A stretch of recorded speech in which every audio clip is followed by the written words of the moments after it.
The stakes are massive, but a monumental season in Scottish football could be decided by the finest of margins. Aberdeen travelled to Ibrox on the back of a 6-game unbeaten league run in the battle of two of Bett's former clubs. The 22-year-old penned a 4-year deal at Pittodrie in the summer but, crucially, the first season is a loan agreement. And SPFL rules mean the Scotland under-21 man can't face his parent club, which is a huge boost to Gers, and a blow to Dons. The Light Blues didn't want to run the risk of McCrorie coming back to haunt them in such a crucial season, and that suited Aberdeen, who could delay shelling out the £350,000 transfer fee.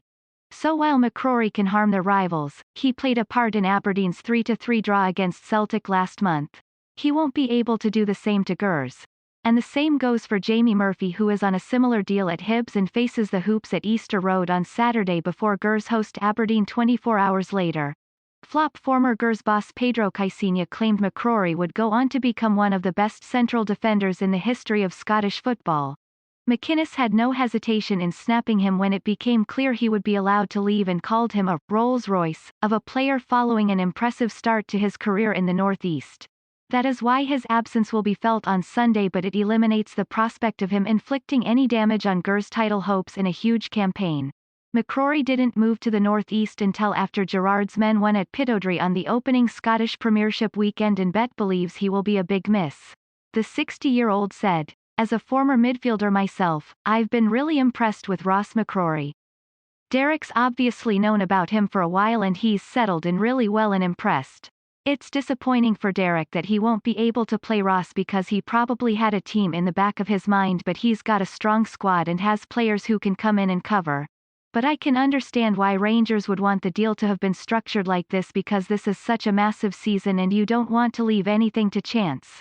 We've seen plenty of examples of loan players coming back to haunt their parent clubs, but the SPFL rule seems more logical, preventing that from happening.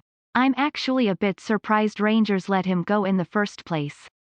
Maybe he just didn't fit into Steven Gerrard's system, but he's doing very well for Aberdeen and they're delighted with him.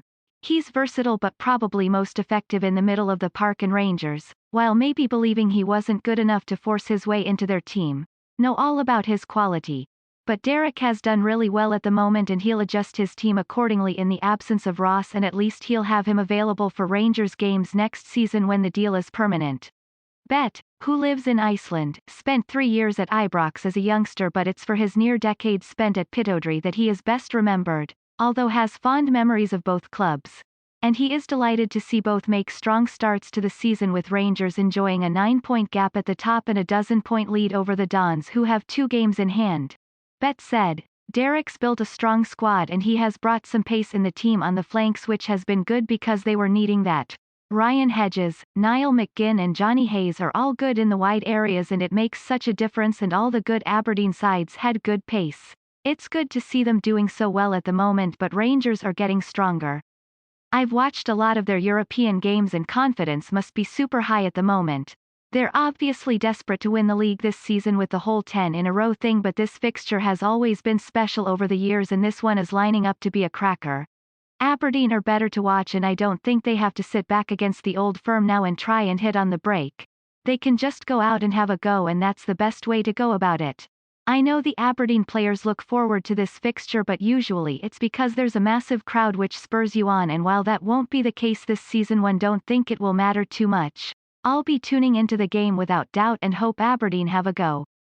Rangers are excellent and on paper it seems like a cracker. I have affection for both clubs, but I was a young boy at Ibrox and only stayed 3 years while I was 9 years at Pittodrie. But it's good to see Rangers doing well in Europe, and you want our big clubs to be stronger because it makes the league more competitive. I always enjoyed going to Ibrox with Aberdeen. I scored a double in 1990, when we came from 2 goals down to draw, and one was with my left foot, which was rare, and then a last-minute penalty.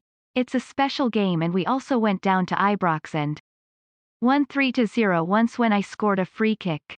We just clicked that day, but Rangers had won the league a few weeks previously. The teams were evenly matched and Alex Smith built a great team, and when I was at Rangers it was Aberdeen who were the team to beat, so they were great games.